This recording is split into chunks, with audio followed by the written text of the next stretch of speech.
Welcome to CADD5 Introduction to Mechanical Drafting. I'm your instructor, Jorge Ulloa. You can call me Jorge, George, Mr. U, Ulloa, hey you. Email address is julloa@elcamino.edu. So let me introduce myself. I'm a part-time instructor at El Camino College since 2007. I've been teaching on and off Autocad, CADD5 classes, and also Catia classes, which I'll mention later on. I'm actually a full-time structural engineer. I've worked in manufacturing, working at machine shops, sheet metal forming shops, worked in aerospace companies, from big aerospace companies to small startup companies. Also worked in automotive, to big automotive companies, to startup electric vehicle companies that try to compete with Tesla, for example. And I've also worked on lunar spacecrafts. That's where I'm currently working at. I'm working on a lunar lander for NASA. We're a startup company and we got awarded the contract. So on the side, I like to teach part-time and share some of that knowledge with my students and classes. All right, so this is a 3-unit class. Class will be held Monday and Wednesday night from 6 at night to 9:20 at night. The first hour is lecture. So once again, first hour, 6 to 7 is lecture, and 7 to 9:20 is a computer lab or lab hours where you can work on your assignments, whether it's a handout where you have to do some hand sketching or use the computer to complete your drawings. Now this is a hybrid class, so you may take the class in person if you choose to. So we are in the iTech building, Industry, Technology, Education Center building, and we're down in the lower level. Okay, so we're in the iTech iTech 31 room. Okay, so if you choose to show up to campus, make sure you bring a face mask. I believe it's still required. Or you can choose to take the class online or both. Some students prefer to show up to class sometimes, or sometimes just do their work from home or from work. And we'll talk more about the software that we use in this CADD5 class. The first 2 weeks we're only going to be doing handouts. And on the third week we'll be jumping on the computers and doing some drawings using the Autocad software. All right, so the textbook, Engineering Graphics Essentials with AutoCAD 2018 by Kirsty Plattenberg. Publisher is Schroth. And we've been using Kirsty Plattenberg's textbook for quite a few years. She has a lot of good textbooks in CAD, whether it's AutoCAD or Inventor or Catia. We use a lot of her textbooks. And you can see we have the ISBN numbers. If you choose to either get it from the bookstore or order it online. If you want to use an e-version of the textbook, you may. You can also use an older version or newer edition if you like. Just keep in mind that the chapters or the pages may not be exactly the same. The publisher tends to make changes to the book, to their textbook, either by adding chapters or changing the page numbers. Okay, so you're more than welcome to use an older or newer version of the textbook. All right, so this introduction to mechanical drafting covers the basics of creating a technical drawing using hand sketching and computer-aided drafting systems. The areas covered in this course include geometric construction, dimensioning, freehand sketching, orthographic projection, pictorial drawing, primary auxiliary views, sections, and working drawings. Okay, so let's move on. Assignments and grading. All work in this course is from the text. So pretty much everything, with maybe exception of 1 or 2 handouts, all comes from the textbook. Okay, so I forgot to mention, make sure you try and get your textbook at least by the 3rd week. The first 2 weeks I'll be providing handouts. And hopefully you'll have your textbook by the 3rd week. All right, so Again, with the exception of Chapter 1 handouts, which I'll provide in the next class session. Okay, so handouts 1A, 1B, and 1C. Part of it is from the textbook, and some of the handouts are handouts that I've borrowed from other instructors. Okay, this today's lecture is just an introduction to the class. There will be no assignment. We'll start our first assignment in the next session. Okay, the text is in a workbook format, so the assignments will be completed in the workbook. Student has the option to use an ebook version. It is important to make sure to purchase a complete textbook. So if you get a hard copy of the textbook, make sure if it's a used textbook that it doesn't have any missing pages. Okay, so sometimes students will purchase a used textbook and realize that some of the pages are missing. That's because some of your assignments are in the textbook. If you want, you can do the work in your textbook, tear out the pages, and either submit it by hand, or if you want, you can just take pictures of your assignments from the textbook and just email me those pictures, and I can do the grading from there. Okay, note, assignments may be corrected and resubmitted a second time for a higher grade. So once you complete your assignment, once again, you can either take a picture, you can either submit it through Canvas, or you can email it to me, or you can submit it by hand if you choose to show up to class. Okay, I'll leave it up to you. I prefer emails because now you have a record that you submitted your assignment. So it does happen where I miss something, or sometimes I'll give a student with the same first name or last name credit for your assignment. It does happen where I get students mixed up because of similar names.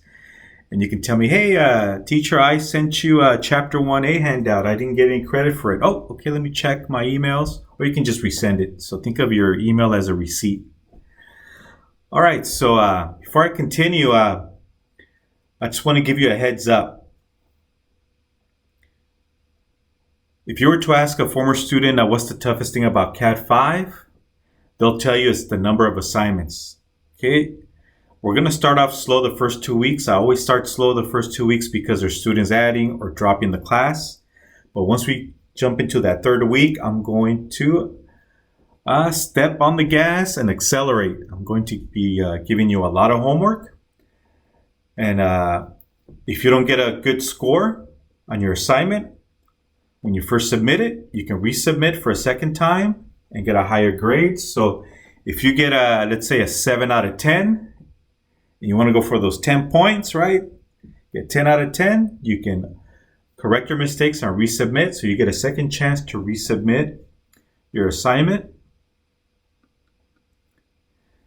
And I will not put a due date on the assignments. Okay, so some students, as they get their assignments, as they start Chapter 1, they want to finish it as soon as possible, submit it, get their points. And I will be posting grades. Usually I start the second or third week. I start posting points so you can see where you stand. And also, there are students that will choose to submit all the assignments at the end of the semester. So I'll give you that option. You can either turn in your assignments as you go. Some students will choose to wait till the last week of the semester to submit everything, which is fine with me. I just hope that you don't fall behind. Don't try and do all the work on the last week of the semester. It's impossible. It's just way too much work. Okay, so I'll leave it up to you. You can submit it as you go, or you can submit it as you complete the chapter and then submit your assignments, or at the end of the semester. I'll leave it up to you. I prefer that you submit it as soon as possible, get your points, so that way you know where you stand during the semester. All right, so our first chapter or first assignment will be Chapter 1, which will start in the next class session. There will be handouts. And as we go through the chapters, you'll notice that Chapter 3, if you're using an older version of the text, it would be Chapter 2. Once we jump into Chapter 3, we'll be jumping on AutoCAD. So we'll be using the computer to complete our drawings using the Autocad software. And then chapter 4, we'll continue on with more AutoCAD. And then chapter 7, once we do dimensioning, we'll start by doing it by hand. And then chapter 8, we'll be doing dimensioning in AutoCAD. So let me just give you a quick preview of what type of assignments you're going to be getting in this class. So this is what we're going to be doing in chapter 3. I'll give you an isometric view, and you are to complete the 3 views. There are lines missing in the 3 views. So you're going to be giving a front view of the isometric view, a side view, and a top view. And there's lines missing. So you'll be completing this in AutoCAD. I will provide AutoCAD files that are incomplete, and you're going to take the 3 views and complete them. And I will provide the answer key. So if I go to the back, you'll see the answer key for this one. And there it is. Here are the 3 completed views, which you'll complete in AutoCAD. Here's the next problem, completed. So on the previous chapter, we'll be doing this by hand. Okay, previous chapter or previous handouts, we'll be completing the 3 views, front, top, and side view by hand. And then on the following chapter, we'll be using AutoCAD to complete the views. Okay, so we'll be doing hand sketching and then using the Autocad software to do the exact same thing. All right, so just to give you an idea of what the assignments are going to look like in AutoCAD. So here's one of the problems from that chapter 3. This is what it'll look like once it's complete. When I provide this AutoCAD file for you, there will be missing lines, and you have to go in there and figure out which lines are missing. And as we go through the semester, the assignments will get tougher. So here's another example. So I believe it's chapter 7. We'll be doing dimensioning first by hand. So you'll be doing the handouts that I provide for you, or you can do it straight from your textbook, or you're going to be asked to dimension the part. And then in the following chapter, chapter 8, you'll be creating drawings in AutoCAD with dimensions. And again, they will be incomplete files where you have to go in, complete all the views, and also place the dimensions. And our goal is by the end of the semester to be able to create a complete drawing. So I believe this is chapter 18. So this is an assignment a student turned in for chapter 18. So you'll learn how to create a parts list of an assembly. Think of an assembly as a bicycle. Think of it as instructions on how to assemble a bicycle. I don't know if any of you ever bought a bicycle, you have to put it together, or a toy. And think of this as instructions on how to assemble. In this case, we have a milling jack assembly. And we'll learn how to also include a title block and border. And also how to create detailed drawings of each part. So here's the drawing for the main part, which is the base.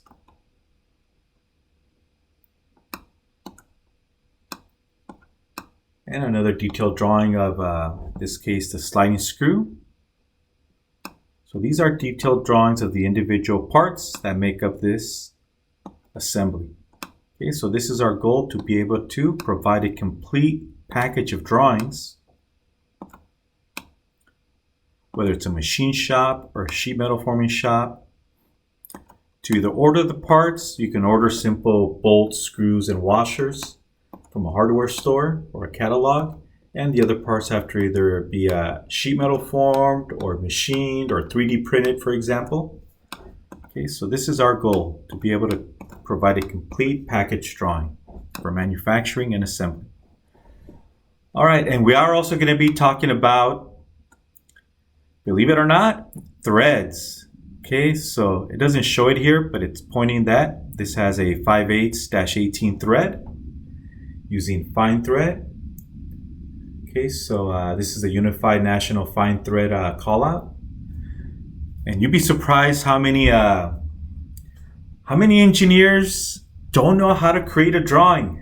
Sometimes I get hired by companies or departments in an automotive company, for example, just to create drawings because either they're young engineers or even experienced engineers don't know how to create a complete drawing or how to properly dimension a drawing, and how to call out threads, or what size holes to use for a certain bolt or nut, for example.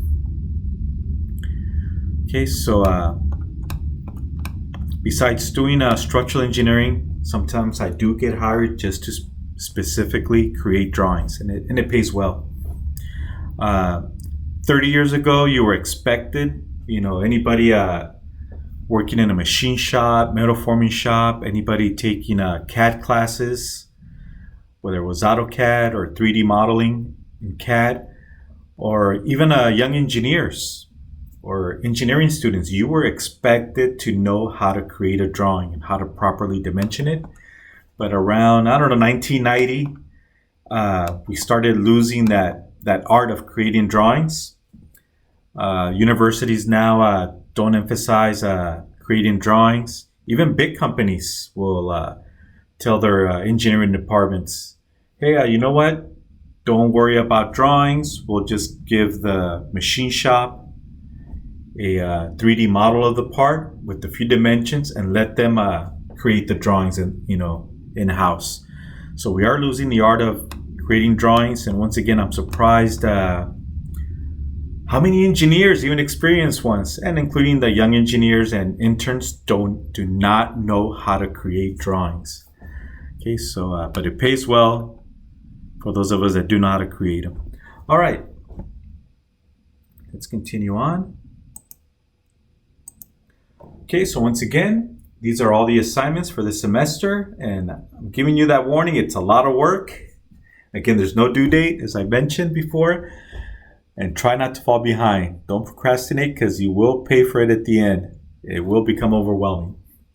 All right, so total points on the assignments is 700 points. Now tests. We'll be having a test roughly every 4 weeks. So 4 weeks from today, or 4 weeks from Wednesday, we will be taking our first test, and I will give you a heads up. Okay, so we'll be taking a total of 4 tests. The first test, 50 points.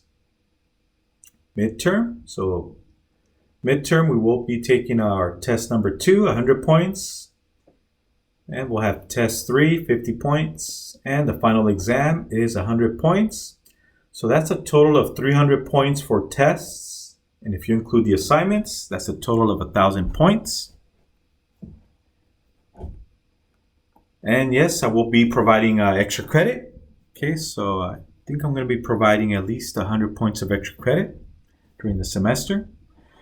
And just like I didn't do this before, but ever since this COVID pandemic, I decided not to put a due date on tests.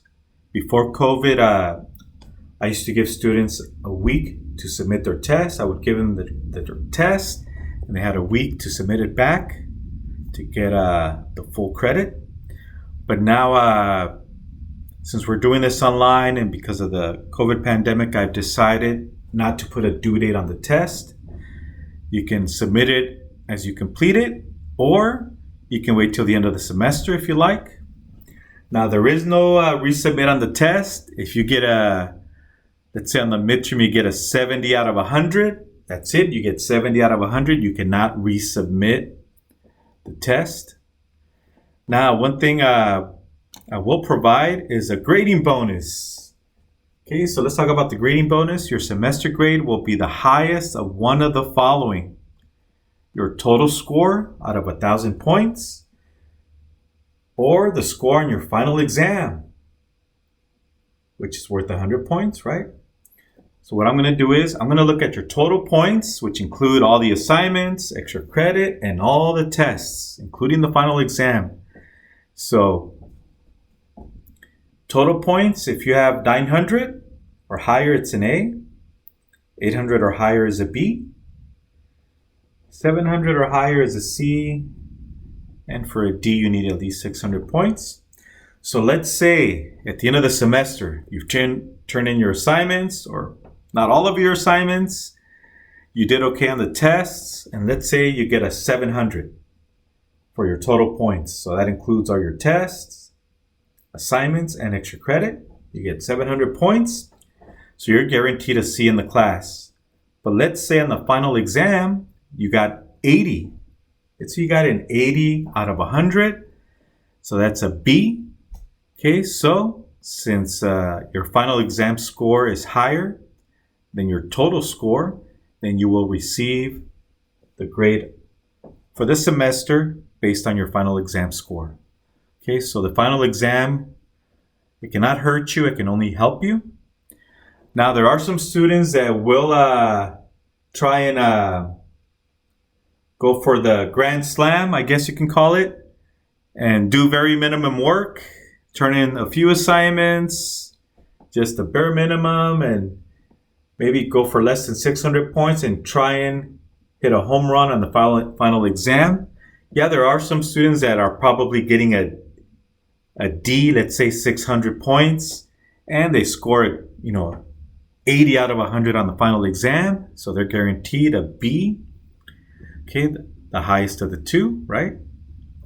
But those are rare. Don't think you can just lay back the whole semester and think you're going to ace the final exam. Okay, so the final exam is not easy. It's actually a tough exam. All right, so we'll talk more about tests at a later date, and I will give you a heads up when the first test is coming up. So it'll be about a month from this week. All right, let's move on. Okay, so what's our student learning outcomes? What are the goals for this class? Okay, so our first goal, creating dimension orthographic drawings. Okay, so what's an orthographic drawing? Okay, so an orthographic drawing is typically a drawing with 3 views. Sometimes you have more, sometimes you have less, depending on how complex the part is or how simple it is. Okay, so these are orthographic views. You have a front view, top view, side view, and we'll talk more about that in our next lecture. And then we have dimensions, right? So we'll be dimensioning our orthographic views, just like I showed you here in this AutoCAD example.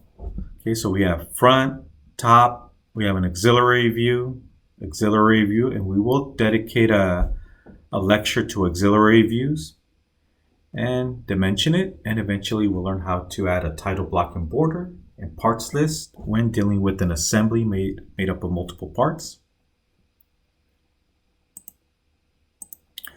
Okay, so once again, our first goal is creating dimension orthographic drawings.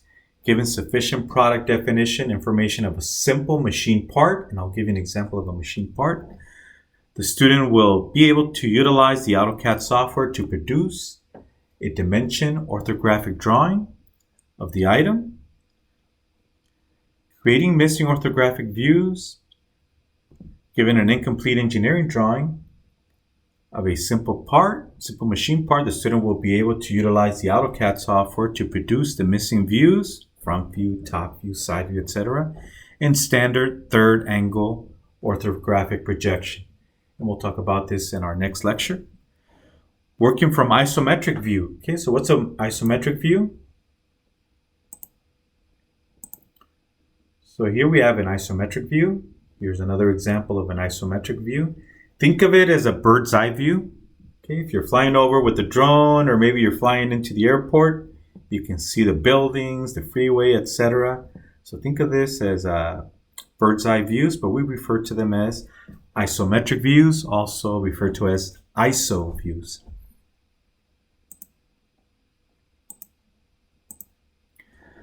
Okay, so once again, working from isometric views. Given an isometric drawing of a simple machine part, the student will be able to utilize the AutoCAD software to produce front, top, and right side orthographic views in standard third angle orthographic projection.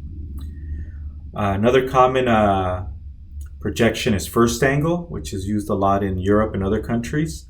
But here in America, we prefer third angle projection, which we'll discuss in our next lecture. Okay, disability statements. Students with disabilities who believe they may need accommodations in this class are encouraged to contact the Special Resources Center on campus as soon as possible to ensure such accommodations are implemented in a timely fashion please contact me privately to discuss your specific needs. All right, so I just wanted to emphasize once again that this is a hybrid class. You can do it all online. You can do it in person, and or you can do both. If you want to sometimes come to class because maybe you need some extra help, or you prefer to do it at work or from home, I'll leave it up to you. And just another thing I wanted to mention is even though class hours are from 6 to 9:20, I don't enforce the hours. I know some instructors are very strict and they want you to be there. For those of you that do show up to in-person classes, they pretty much enforce all the hours, right? They want you to be there from beginning to end. I don't. Before COVID, students would come into class, sit in for the lecture from 6 to 7, and after the lecture, I can tell you maybe about half the class would leave and just do their work from home. The other half would stay and take advantage of the computer lab or also my help if they needed it. And even though this class, because of COVID, we're only allowed to have up to 11 students in the class, I'm going to go ahead and add more students. Okay, so I know some students that are listening to this lecture want to add the class. I am going to add, I think there's about 10 students that want to add the class. And the reason I feel comfortable adding other students, as I've always had, is because some students will do everything from home. And I can tell you that at the most, with the exception of the first day of class, at the most, maybe 3 students will show up to the computer lab. Those that prefer to just do it on campus, or maybe they don't have access to AutoCAD, whether it's at work or from home.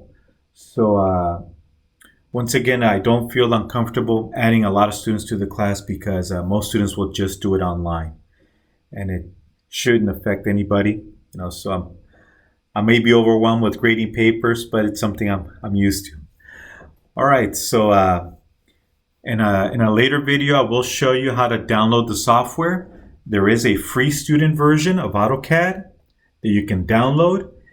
And for the last 10 years, it was pretty straightforward. You just go to the link I'm going to provide you in a later lecture and just follow the steps. Provide them with your email address from El Camino College. And they would give you free access to the student license for 3 years. It was very straightforward. 15 years ago, they were very strict. They wanted to see student ID, class syllabus. They wanted a copy to make sure that you are a student. And it seems like they're starting to enforce that. Some students last semester mentioned that they had trouble getting the AutoCAD software.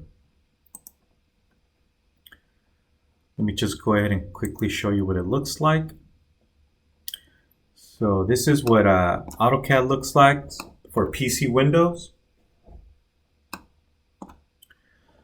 And also when you go to download their software, there is a version for Mac. So some of you are Mac users.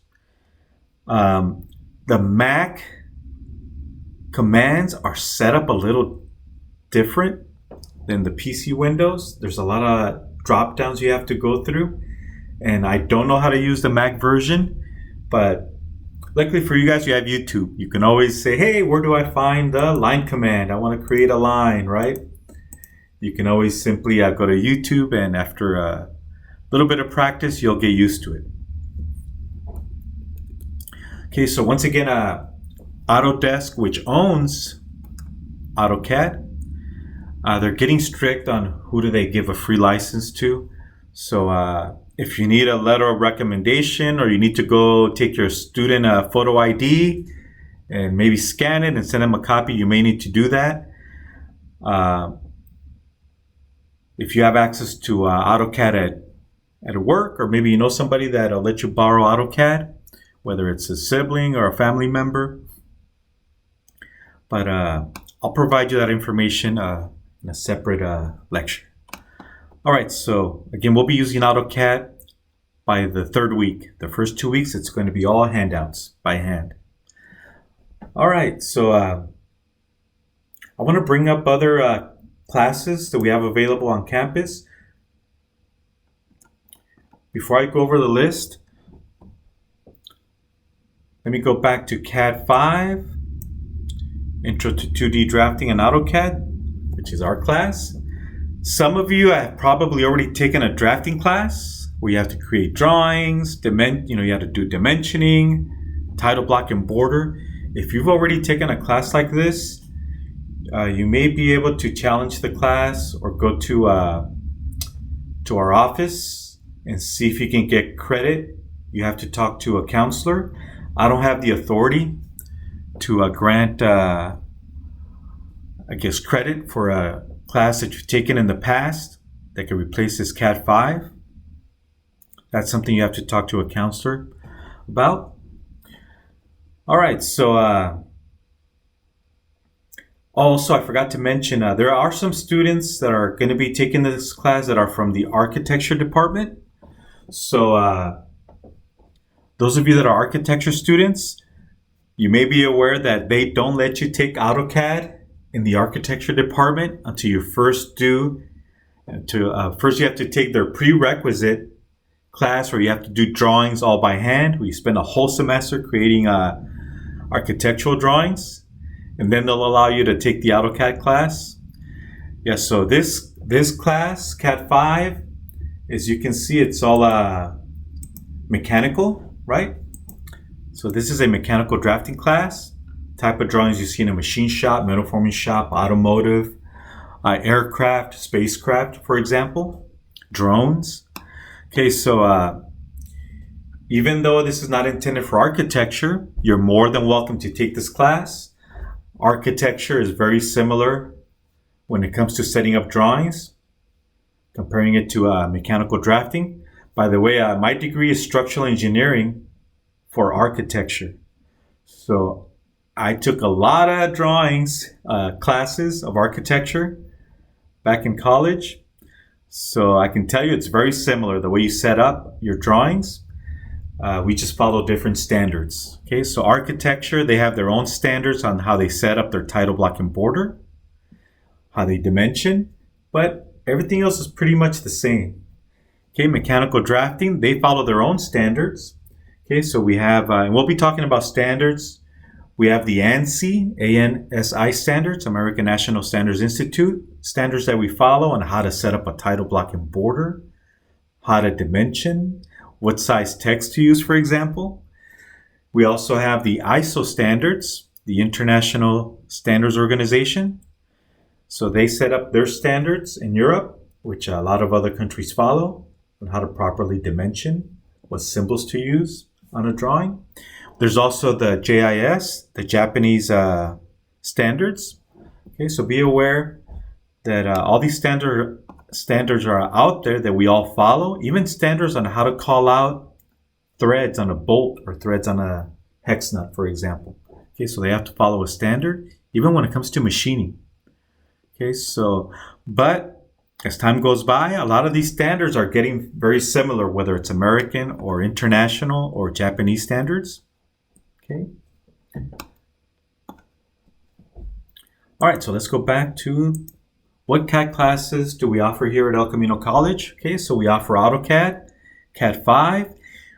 15 years ago when I first started teaching here at El Camino College, or 14 years ago, we did have a beginning AutoCAD class, CADD5, and then we had an intermediate CAD7 and a CAD10 advanced 3D AutoCAD, but those have been replaced with other softwares. So we brought in Inventor. Inventor is a 3D modeling software. Now AutoCAD, we're using it to do 2D, right? Flat drawing on a single plane. And then we have 3D modeling. By the way, AutoCAD will do 3D modeling. Okay, so, but AutoCAD is not the preferred software when it comes to 3D. But for 2D, AutoCAD is probably the most recognized software out there, okay, when it comes to 2D drawing. So Autodesk, which owns AutoCAD, decided to come out with Inventor to compete with other 3D softwares. So Autodesk also owns Mechanical Desktop, but Inventor is their most popular 3D software for mechanical drawings or mechanical modeling, 3D modeling. And they also own Rivet. Okay, so Autodesk owns Autocad, Inventor, and I do mention Revit.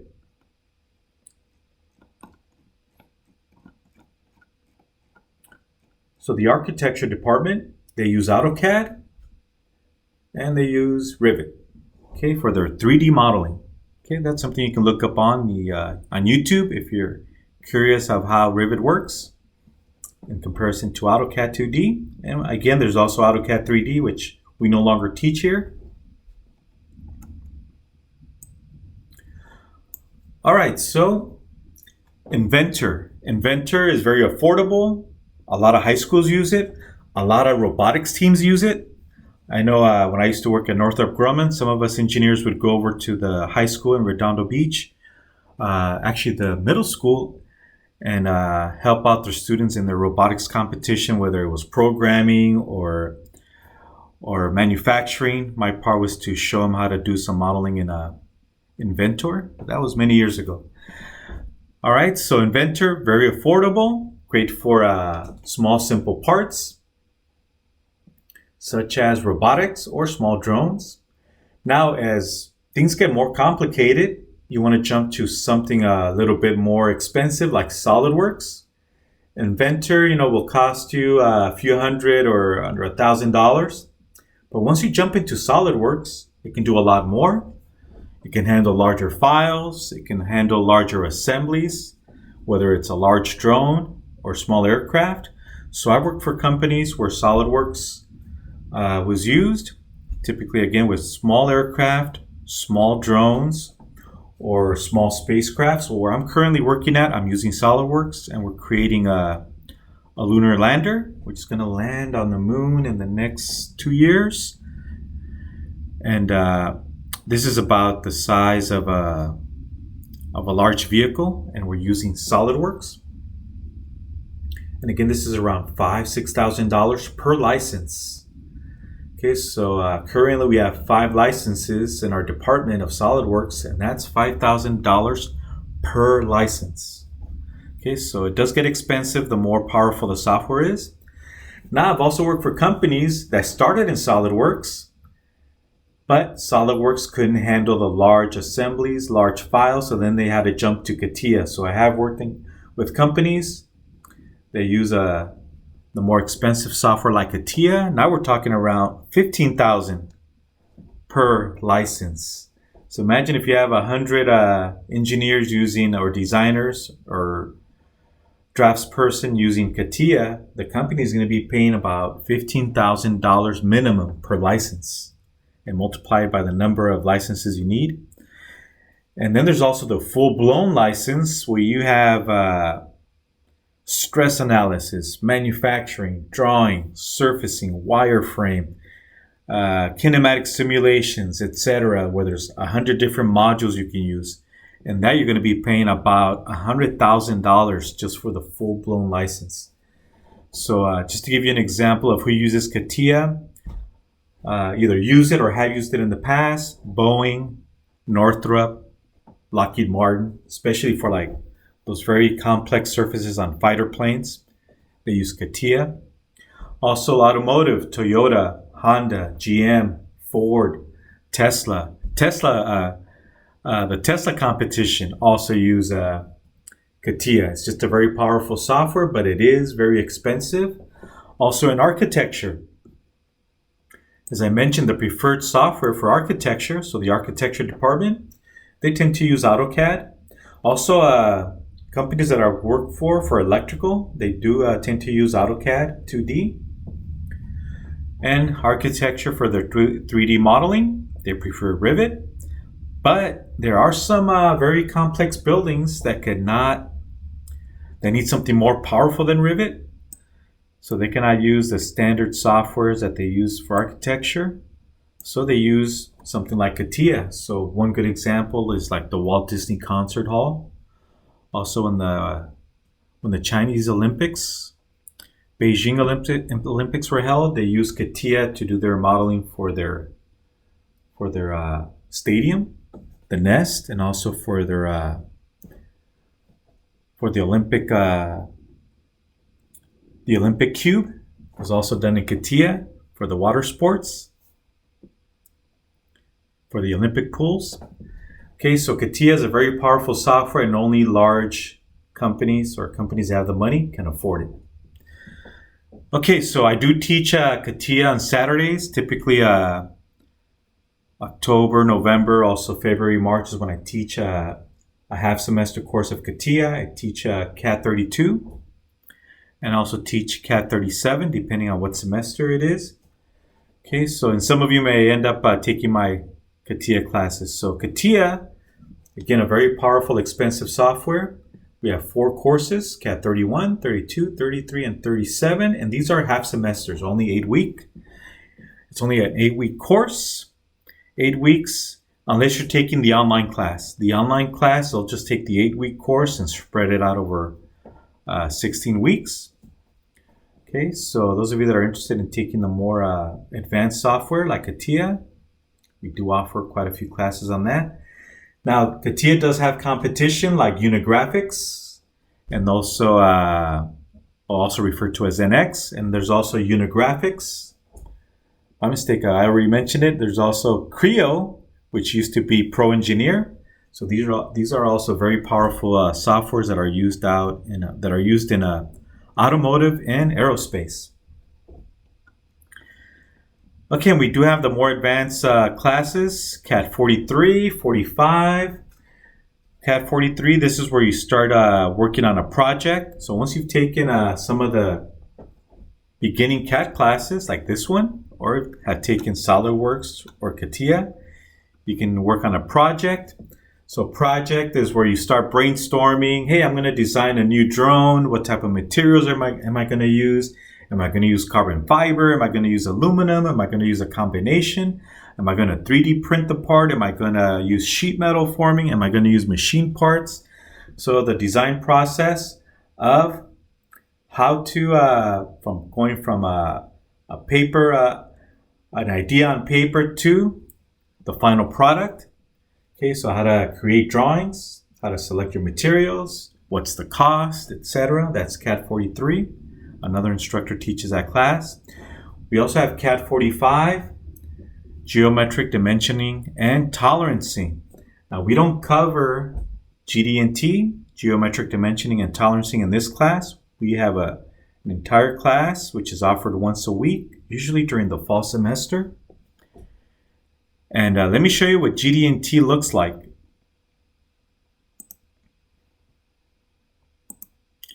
So this is what GD&T looks like.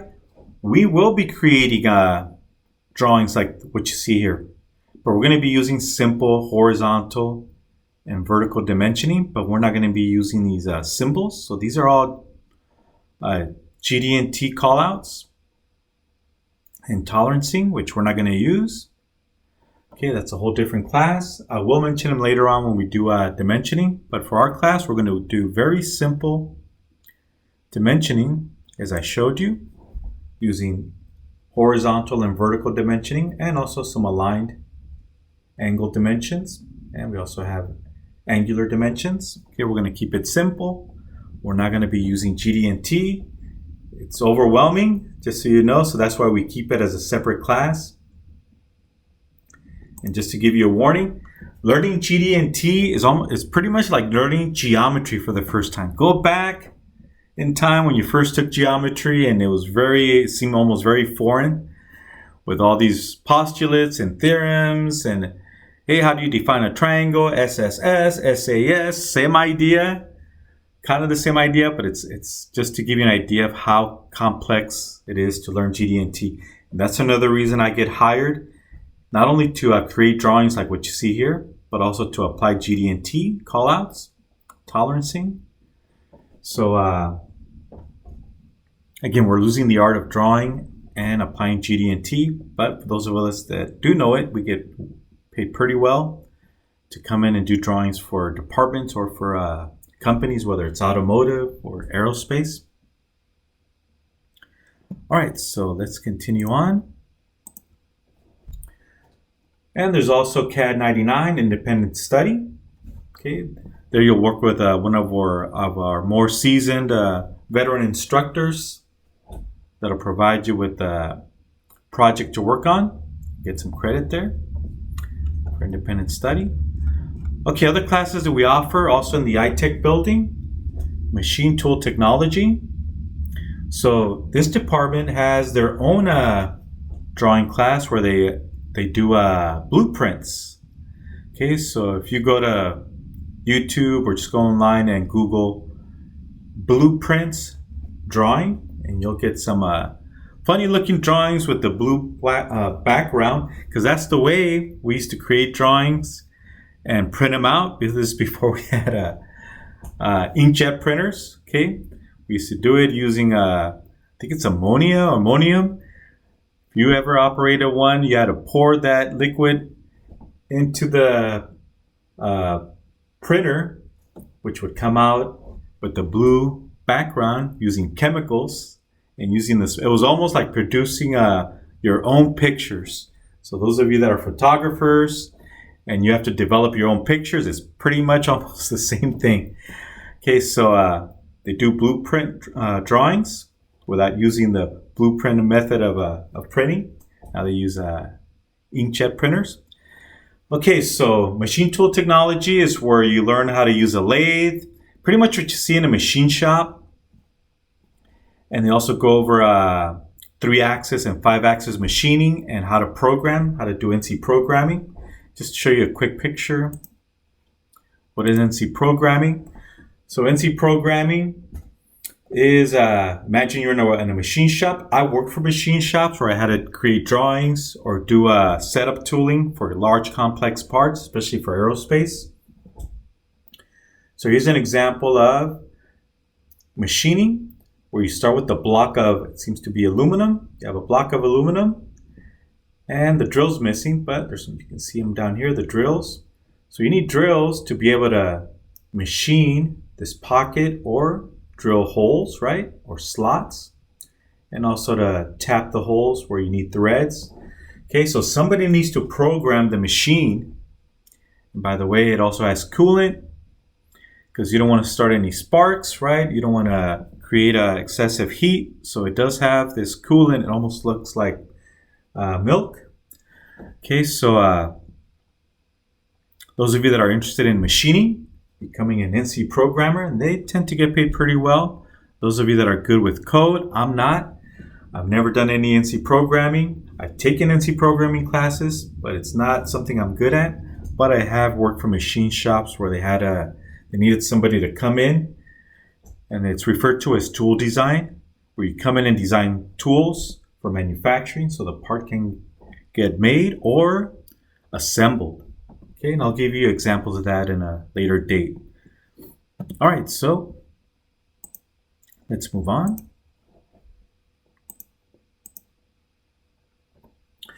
Okay, so these are just some of the classes that we offer here on campus.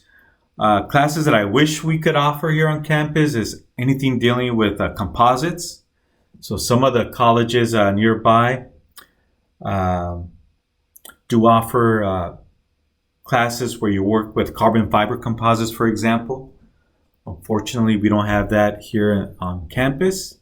Those of you that want to get into drones, want to get into military projects like submarine drones or working on fighter planes, they're using a lot of composites, especially carbon fiber. I've worked on projects where I had to redesign a small aircraft, whether it's redesigning the fuselage or redesigning the doors to go from aluminum to composite. So I work both with fiberglass composite and also with carbon fiber composites. Unfortunately, we don't provide it here on campus, but it's something other local community colleges do offer. Something you may want to look into. All right, so I do want to mention that this lecture will be uploaded onto YouTube. Okay, so let's talk about YouTube. Actually, before I do, let's go to Canvas.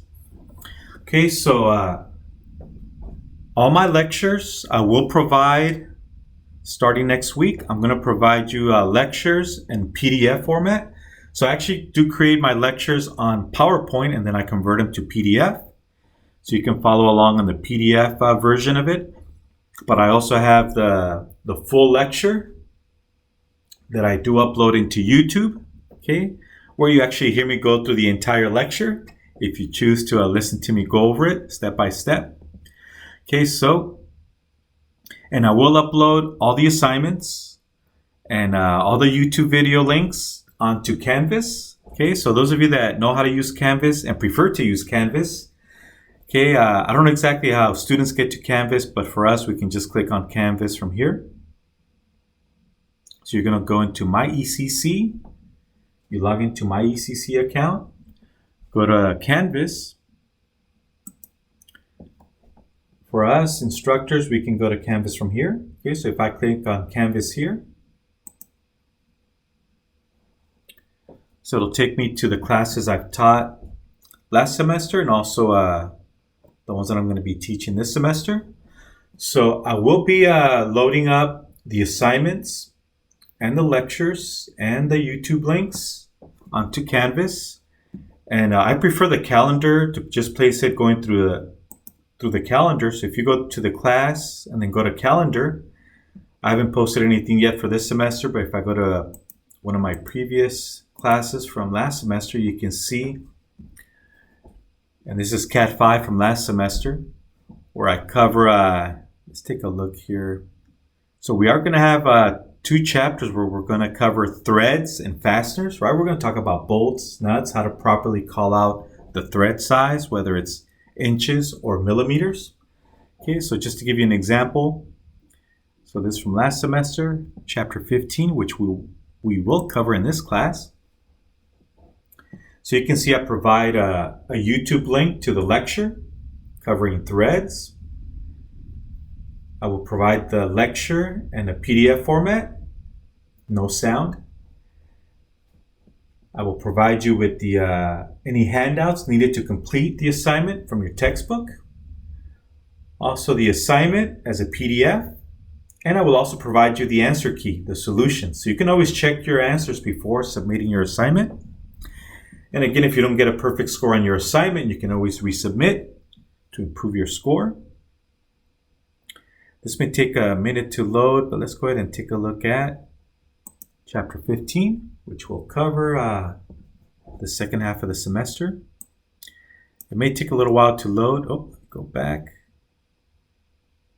I misclicked. Let me try it again.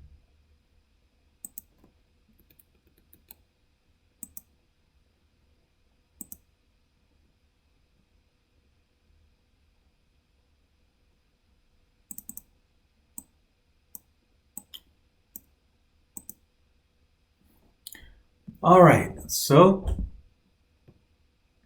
here we have the lecture. And again, we mentioned standards. Remember we talked about standards? Let me try one more time.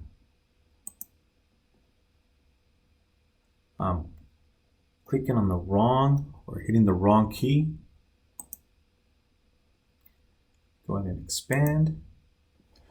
Okay, so we are going to be talking about the standards, the ANSI, American National Standards Institute, ASME. I did not mention ASME, but here it is, American Society of Mechanical Engineers, ISO standards, International Standards Organization, and we also have the JIS, Japanese Industrial Standards.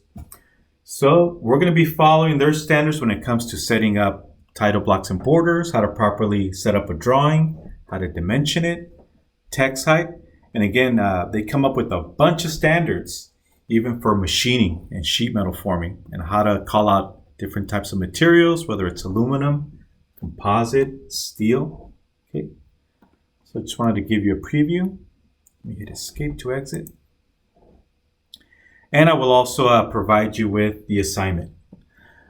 All right, so you can either go straight to the calendar to look for your assignment, or you can also go through your email. So I'm also going to email you the YouTube link to the lecture. I will also email you the PDF file.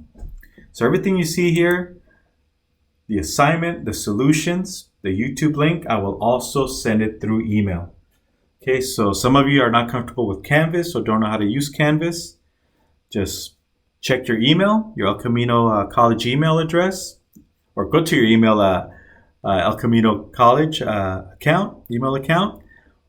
Or if you prefer, you can send me your personal email address. If you prefer, hey teacher, I don't use my El Camino College email address account. I don't use it much. Can you please send it to my personal email address or my work email address? Here it is. And I'll just add you to the list. Okay, so.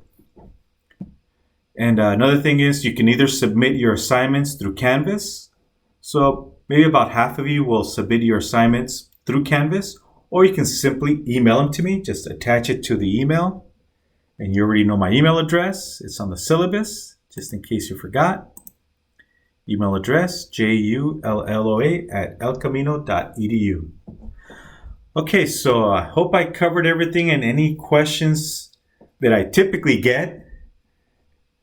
So typical questions I get is, hey, is this the right class for me? Is it okay if I'm an architecture student and I take your class?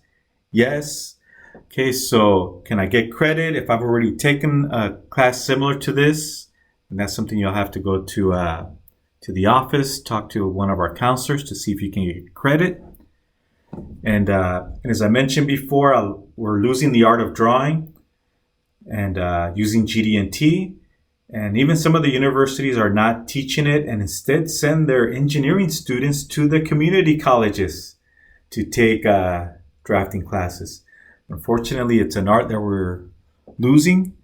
And but for people like me and some of the old timers that know how to create drawings, we get paid very well just to come in and create drawings for a department, whether it's electrical, whether it's automotive, whether it's aerospace, machine shop tooling, for example. Unfortunately, we're losing the art, and this is an introduction to drawings. We're not going to do anything complex. It's just giving you the basics on how to create a drawing, and hopefully by the end of the semester, you'll be able to defend yourself out in the real world. All right, so this is the end of the introduction to CADD5, and in our next class session, I will provide you with our very first assignment out of Chapter 1. End of lecture.